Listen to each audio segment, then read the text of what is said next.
Alright, grab a cuppa and settle in, because today we are doing the video you've been asking for since I started wrenching on these things. I've had bikes up on that lift over there for the best part of 2 decades. I've pulled apart engines that were smooth as silk at 150,000 kilometers, and I've pulled apart engines that were cooked at 15,000. I've seen blokes cry over a Ducati bill, and I've seen a Postie bike get dragged behind a ute for 3 years and still fire up first kick. So today, I'm ranking every major motorcycle brand you can actually buy new here in Australia, worst to best, purely on one thing: reliability. Not looks. Not how they sound. Not resale value, though we'll touch on that. Just, how likely is this thing to leave you stranded, and how much is it going to cost you when it inevitably needs a spanner put to it? Now, before the keyboard warriors start typing, yes, I know your uncle's Harley did 300,000 Ks without a hiccup. Good on him. This ranking is based on what I see across hundreds of bikes coming through workshops, what's backed up by Federal Chamber of Automotive Industry sales and market data, consumer surveys, warranty claim patterns, and yeah, my own 2 hands covered in grease. There will always be exceptions, but exceptions don't make the rule. And yes, I'm including the big Japanese 4 separately, because Honda, Yamaha, Suzuki and Kawasaki genuinely earned different spots on this list, even if they all sit up near the pointy end. We are covering 11 brands today, from the bottom of the barrel to the bike I genuinely stake my own license on. Prices are in Aussie dollars, right away where I can get them, because let's be honest, that's what actually matters when you're standing in the dealership with your card out. Let's get into it. Number 11. Worst unbranded and budget Chinese imports. We have to start here, and I want to be careful with this one, because Chinese made does not automatically mean unreliable anymore. CF Moto has genuinely turned that stereotype on its head, and we'll get to them a bit further up this list. But down at the very bottom, we've got the no-name, grey import, too good to be true bikes and scooters you'll find advertised on Facebook Marketplace or at the servo for $4,000 brand new. Think the unbranded 125 cubic centimeters pit bikes, the mystery badge adventure bikes with a logo you've never heard of, and some of the budget scooters that pop up and disappear from the Australian market within 18 months. The problem isn't necessarily the engineering on paper, it's everything around it. Inconsistent quality control from one batch to the next. Electrical systems that use connectors you can't source locally. And the killer, zero dealer network. When one of these dies, and they do die, you're not ordering a part from a Honda dealer in the next suburb. You're trawling AliExpress and hoping the part that turns up actually fits. I've had these come into the shop where the wiring loom was routed straight over a hot header pipe from the factory.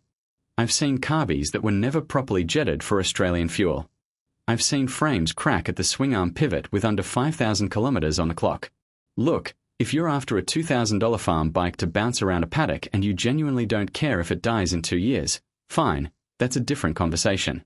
But as a daily rider, or anything you're relying on to get to work, this is the bottom of the pile for a reason. You often can't even get insurance sorted properly because the assessors don't recognize the compliance plate. Steer clear. Number 10. Harley-Davidson. Controversial? Maybe. But I'm a mechanic, not a marketing department, and the data backs this up. Multiple long-term reliability surveys, including work referenced by Consumer Reports in the US, have consistently shown Harley sitting toward the bottom of the mainstream brands for mechanical failure rates over the first 4 years of ownership. Here's the thing about Harleys, and I say this as someone who genuinely loves working on them: the big V-twin engines themselves are actually pretty tough. Those Milwaukee 8 motors will do serious kilometers if you look after them. The problem is everything bolted around that engine. Electrical gremlins are the number one thing I see roll through the door: dodgy stator connections, charging systems that just give up, infotainment units on the Tourers that glitch out, primary drive and clutch issues on certain years. And because they're air and oil-cooled and built heavy, they run hotter in traffic than most modern Japanese or European rivals, which doesn't do the internals any favors on a stinking hot Australian summer commute. Then there's cost. Servicing a Harley in Australia isn't cheap. You're looking at anywhere from $400 to $900 for a standard scheduled service depending on the model and dealer, and parts carry a premium because, frankly, they can charge it. A new Sportster S will set you back around $24,000 to $26,000 right away, and the bigger touring bikes like the Road Glide push well past $45,000. Now, I want to be fair here. Harley owners are some of the most loyal riders on the planet, and a huge chunk of that reliability data gets skewed by older bikes still on the road racking up big miles, plus a riding style that's often more relaxed touring than flat-out commuting. If you buy new, service on time, and don't skip a beat, you'll probably be fine for years. But compared to the rest of this list, it's near the bottom for a reason, and any mechanic who tells you different is probably selling you one. Number 9. Ducati. Right, Ducati fans, I can already hear you sharpening your pitchforks.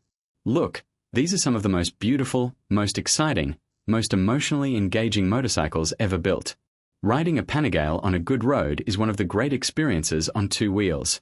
But we are talking reliability, and Ducati has earned its reputation the hard way over decades. The good news first, Ducati has made massive strides since they moved away from the old desmodromic valve trains that needed expensive checkups every 12,000 to 24,000 kilometers, depending on the model.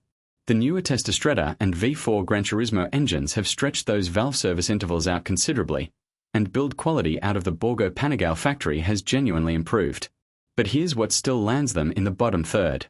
Electronics packages on modern Ducatis are incredibly sophisticated. Multiple riding modes, cornering ABS, quickshifters, radar-assisted cruise control on some models, and sophisticated means more things that can throw a fault code. I still see dry clutch rattles and slipper clutch issues on older monsters and Panigales coming through. Electrical sensor faults are common enough that most Ducati specialist mechanics have a running list of usual suspects before they even plug in the diagnostic tool. And then there's the wallet damage. A basic service on a Ducati Multistrada or Panigale in Australia will run you anywhere from $600 to over $1,500 depending on whether it lands on a valve check interval, and Ducati parts are genuinely some of the priciest in the industry. A full fairing set can cost more than an entire budget commuter bike. A new monster starts around $19,000 to $21,000 right away, while the Multistrada V4 range pushes past $35,000.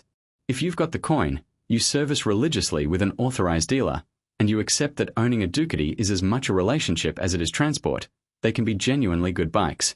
But judged purely on reliability and cost of ownership against everything else on this list, they're down here for good reason. Number 8. KTM. KTM makes some of the most thrilling, capable bikes on the market. The 390 Duke and 390 Adventure have genuinely reshaped what a learner legal bike can do, and their off-road race pedigree is second to none, backed by serious motocross and Dakar success. But when it comes to long-term reliability for the average rider, KTM has had a rough run over the past several years, and Australian workshops will back me up on this. The recurring theme with KTM is electrical and cooling system gremlins. I've lost count of the number of 790 and 890 Duke and Adventure models that have come in with sidestand switch faults triggering limp mode, radiator and coolant hose issues, and quick-release fasteners and plastics that just weren't built for the corrugated dirt roads and 40-degree summers we throw at them out here.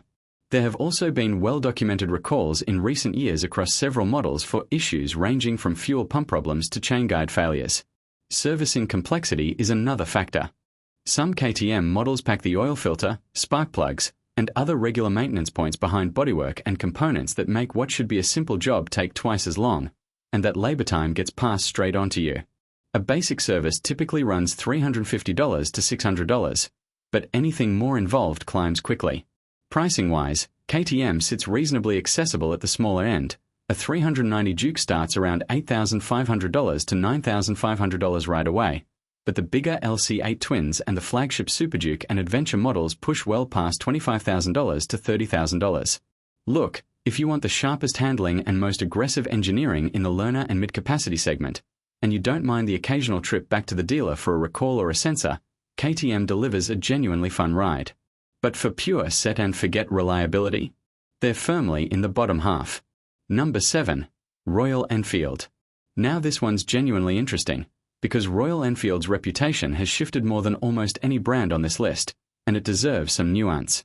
Old Royal Enfields, and by old I mean pre-2020-ish, before the J-platform engines rolled out in the Classic 350, Meteor 350, and Hunter 350, had a well-earned reputation for oil seepage around the rocker box and pushrod tubes, weak charging systems, and vibration that would rattle your fillings loose on the highway. I've personally chased down petrol leaks and electrical faults on early Enfield twins that had barely cracked 6,000 kilometers, and it wasn't a one-off. The good news is the newer J-Series engines are a genuinely different animal. Better sealing, smoother running, and Royal Enfield has clearly invested in bringing quality control up to modern standards. The Interceptor 650 and Continental GT650 twins in particular have earned a lot of respect from mechanics for being simple, air-cooled, easy-to-service engines that don't throw up much drama. That said, this is a brand where you genuinely want the newer model years. Rust remains a talking point, especially for anyone riding coastal routes, and let's be honest, that's most of us in Australia, so a bit of anti-corrosion treatment goes a long way. Electrical connectors on some models are still a known weak point. On price, Royal Enfield remains one of the most affordable ways into a proper mid-capacity motorcycle. The Classic 350 and Hunter 350 sit in the $6,500 to $7,500 ride-away range, while the 650 twins land around $10,000 to $12,000. That value proposition is a huge part of why Royal Enfield has been quietly smashing sales records and pushing toward 1 million units globally in a single financial year. Buy a recent model, service it on schedule, keep the rust at bay, and you'll get a characterful, genuinely improving bike. But the brand's history means it still sits mid-table rather than up near the top. Number 6. BMW Motorrad. Here's where things get interesting, because BMW is a genuine contradiction in the reliability world. If you look at raw failure rate data, BMW motorcycles report a meaningfully higher rate of mechanical repairs in the first 4 years of ownership compared to the Japanese brands. Some surveys put it as high as double. And yet, BMW consistently posts some of the best owner satisfaction scores in the entire industry, with a large majority of owners saying they'd buy another one. How do both things get to be true? Because BMWs are complex, feature-dense machines. Think shaft drives instead of chains on many models, electronically adjustable suspension, radar cruise control, and some of the most advanced rider assist electronics on 2 wheels. More features and more technology inherently means more components that can develop a fault. But when something does go wrong, BMW's dealer network and customer service tend to sort it out properly, and the underlying engineering, particularly those Boxer twins on the R-Series, is genuinely well built and can rack up huge distances. The R1250 GS, Australia's benchmark adventure tourer, is a great example. The shaft drive and Boxer engine are bulletproof in the mechanical sense, but I regularly see electronic suspension faults and sensor issues on higher mileage examples. Servicing isn't cheap either. A standard service on an R-Series GS typically runs $600 to $900, and parts carry that European premium. BMW told us 2025 was their best ever year for sales in Australia, which tells you riders clearly aren't scared off. Pricing reflects the premium positioning. AG 310 R starts around $7,500 right away as BMW's entry point, while the R1250 GS Adventure sits up around $32,000 to $35,000 depending on spec. If you want cutting-edge tech and don't mind paying dealer prices when a sensor throws a wobbly, BMW rewards you with a genuinely satisfying ownership experience. That's why they land solidly in the middle of our list rather than lower. Number 5. Triumph. Right, we are now into properly solid territory, and Triumph deserves real credit here. Britain's largest motorcycle manufacturer has completely transformed its reliability reputation since the brand's 1980s rebuild under new ownership, and it shows on the workshop floor. The Bonneville-based range, Street Twin, Speed Twin, Scrambler, use a modern, liquid-cooled parallel twin platform that's proven remarkably resilient. I see far fewer unexpected failures on these than you'd expect from a classic-styled bike, because underneath that retro bodywork is genuinely contemporary engineering. The Tiger Adventure range and the Trident and Street Triple Naked bikes have similarly built a strong reputation for going the distance with routine maintenance only. Where Triumph loses a few points against the very top of this list is more about complexity creeping in on the higher spec models, electronic suspension on some Tiger variants, and a few recall campaigns over the years for things like sidestand switches and fuel-related components, not dissimilar to what we saw with KTM, though less frequent. Servicing costs sit in a very reasonable middle ground, typically $350 to $600 for a standard interval, and Triumph's dealer network across Australia has grown solidly, which matters when you need a part or a warranty claim sorted. Pricing is genuinely competitive. A Street Twin starts around $16,000 to $17,000 right away, while the popular Tiger 900 range sits around $22,000 to $25,000. Triumph products consistently show up as reliable across most categories in Australian sales data, and owner satisfaction surveys back that up. If you want classic British character with modern-day dependability, and you're happy sitting just outside the very top tier for a bit more design flair, Triumph is a genuinely excellent choice. Number 4. Suzuki. Now we are firmly into the Japanese Big Four, and this is where reliability stops being a debate and starts being a genuine strength across the board. Suzuki doesn't always get the headline attention that Honda and Yamaha do, but ask any mechanic and they'll tell you Suzukis are some of the toughest, most forgiving bikes to own.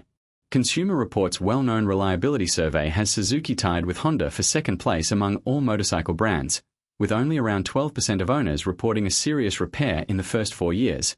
And remember, Suzuki's lineup skews heavily toward high-performance sports bikes that get ridden hard, which makes that number even more impressive.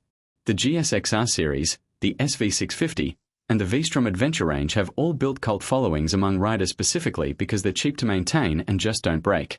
I genuinely struggle to remember the last time a Suzuki came through with a catastrophic engine failure that wasn't down to blatant owner neglect, skipped oil changes, a chain run dry for months, that sort of thing. The DRZ and DL series Offroaders are similarly tough as boots. Suzuki's simplicity of design, even on the performance models, means fewer exotic parts and lower repair bills when something eventually does need attention. On pricing, Suzuki sits very competitively. The SV650 starts around $12,500 to $13,500 right away. The popular V-Strom 650 sits around $15,000 to $16,500. And even the flagship GSX-R 1000R comes in noticeably cheaper than European leader bikes with comparable performance, around $24,000 to $26,000. Servicing is affordable too, generally $250 to $450 for a standard interval, helped by a simple, well-proven mechanical layout across most of the range. If you want serious performance without the drama, Suzuki is one of the smartest, most underrated picks in the Australian market. Number 3. Kawasaki. Kawasaki rounded out the top 3 best-selling motorcycle brands in Australia in 2025, behind only Yamaha and Honda, and having wrenched on more Kawasaki's than I can count, I'll tell you exactly why riders keep coming back. Before they were a mainstream motorcycle powerhouse, Kawasaki built aircraft, and that heavy industry engineering background still shows in how overbuilt their engines feel. Kawasaki bikes are known for strong engine lifespan, genuinely simple mechanical systems, and some of the most affordable servicing costs in the whole industry. The Ninja 400Z 650 have become go-to-learner and second bikes precisely because they just don't cause trouble. Light electrical loads, straightforward air and liquid-cooled engines, and parts that are cheap and everywhere. Move up the range and the story holds. The Versi 650 and 1000 adventure tourers are workhorses that regularly clock huge distances with nothing more than scheduled maintenance, and even Kawasaki's more serious performance machines, the ZX6R and ZX10R, have a reputation for handling track abuse without falling apart the way some rivals do. I genuinely see fewer unexpected electrical faults on Kawasaki's than on almost anything else in this list, European brands included. If there's a knock on Kawasaki, it's that some of the bigger supercharged models, the H2 range, introduce a lot more complexity than the rest of the lineup, and that added sophistication does bring a slightly higher chance of something needing attention down the track. But that's a tiny sliver of the overall range. Pricing sits right in that sweet, competitive Japanese zone. The Ninja 400 starts around $8,500 to $9,500 right away. The Z650RS sits around $13,000 to $14,000, and the Versi 650 lands around $15,500 to $16,500. Servicing is affordable too, typically $250 to $450 for a standard interval. Kawasaki doesn't always get the marketing spotlight that Honda and Yamaha soak up, but on the workshop floor, it's every bit as dependable, which is exactly why it's cracking our top 3. Number 2. Honda. Right, here we are, near the very top, and I don't think a single mechanic in this country would argue with Honda's position. Honda claimed the number 1 spot for two-wheel motorcycle sales in Australia in 2025, moving nearly 22,000 units and grabbing top spot across 5 separate market segments: agriculture, fun bikes, trail, scooters, and supersport.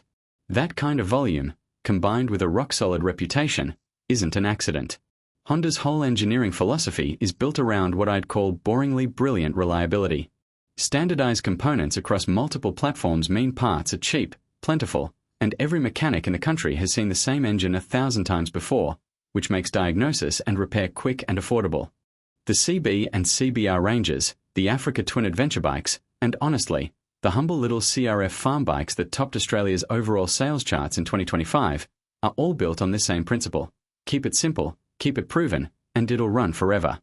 I've personally serviced Honda engines well past 150,000 and even 200,000 kilometers with nothing more than routine maintenance: oil, filters, valve clearances, chains, and sprockets. The CB750, a nameplate that's barely changed its core engineering philosophy since 1969, is basically the industry's proof of concept for how good build quality outlasts every trend that comes and goes.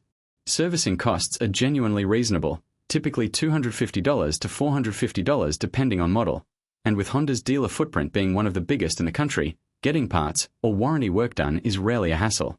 Pricing spans the entire market. A CB125e learner commuter starts around $4,500 right away. The immensely popular CB650R sits around $13,000 to $14,000, and the Africa Twin Adventure Sports tops out around $28,000 to $30,000. Honda's only real knock, and it's a small one, is that some of their newer tech-heavy models, dual-clutch transmissions, the e-clutch system, add a layer of complexity that older Hondas never had. But even then, Honda's execution has been remarkably clean so far. This is a brand you can buy with your eyes closed and know it'll be waiting for you every single morning. Number 1. The best Yamaha. And there it is. Yamaha, Australia's #1 selling motorcycle and off-highway vehicle brand overall in 2025, and in my professional opinion, the most reliable motorcycle brand you can currently buy in this country. This was only the 4th time in 23 years of official industry reporting that Yamaha has taken the top sales spot in Australia, and they did it while the broader market actually declined. That's not luck, that's riders trusting the badge, model after model, decade after decade. Here's why, from a mechanic's chair. Consumer Reports' large-scale reliability survey consistently puts Yamaha at the very top of the industry with an 11% failure rate over 4 years of ownership, edging out even Honda and Suzuki. Yamaha's cross-industry manufacturing expertise, spanning marine outboards, pianos, and automotive components, feeds directly back into motorcycle engine design, and it shows. Their engines are engineered with genuine overbuilt tolerances, using forged internals and precision machining that just shrugs off the abuse of Australian conditions, corrugated dirt roads, stop-start city heat, long highway stretches in 40-degree summers. Across the board, the model range backs this up. The MT-07 and MT-09 naked bikes are some of the most trouble-free mid-capacity bikes I've ever worked on. The Tanier 700 topped Australia's adventure touring sales in 2025 and has built a reputation as one of the toughest, most genuinely go-anywhere bikes on sale, while the WR450F and YZ series motocrosses dominate off-road sales charts precisely because racers can't afford unreliability, and Yamaha simply doesn't let them down. Even in the scooter and commuter space, Yamaha's reputation for a bike that starts every single time, rain, hail, or Australian summer, is basically industry legend at this point. Running costs match the reliability story. Servicing is affordable, typically $250 to $450 for standard intervals. Parts are widely available and reasonably priced, and resale values stay strong specifically because buyers know what they're getting. Pricing spans from an MT-03 learner bike around $8,500 right away, through the immensely popular MT-07 at roughly $12,500 to $13,500, right up to the flagship YZF-R1 superbike around $30,000 to $32,000. If you want a bike that you can genuinely set and forget, service it on schedule, ride it hard, and trust that it'll be there for you at 100,000 kilometers just as much as it was at 1,000, Yamaha is, without question, the brand I'd put my own name behind. Best in Australia, full stop. And there you have it. Every major motorcycle brand on sale in Australia today, ranked worst to best purely on what actually matters when you're the one holding the spanner, reliability. Now look, I want to say this clearly before you jump into the comments. Reliability isn't the only thing that matters when you buy a bike. If a Ducati makes you grin every single ride, or a Harley gives you that sense of freedom you can't get anywhere else, that's worth something too. This ranking is one lens, not the whole picture. But if you're after the bike that's simply going to work, day in, day out, without draining your wallet or your patience, you now know exactly where every brand sits. Let me know down in the comments, did your bike make the list where you expected? Are you a Yamaha diehard, or do you reckon your Harley or your KTM deserve better? I read every single comment, and I might just do a follow-up video ranking the best individual models within each brand if this one takes off. If this video helped you out, do me a favor and smash that like button. It genuinely helps this channel reach more riders across Australia. Subscribe if you haven't already, because we've got a lot more honest, mechanic's eye view content coming your way. And if you've had an experience, good or bad, with any of these brands, drop it in the comments below. Your story might just save someone else a very expensive mistake. Ride safe, look after your machines, and I'll see you in the next one.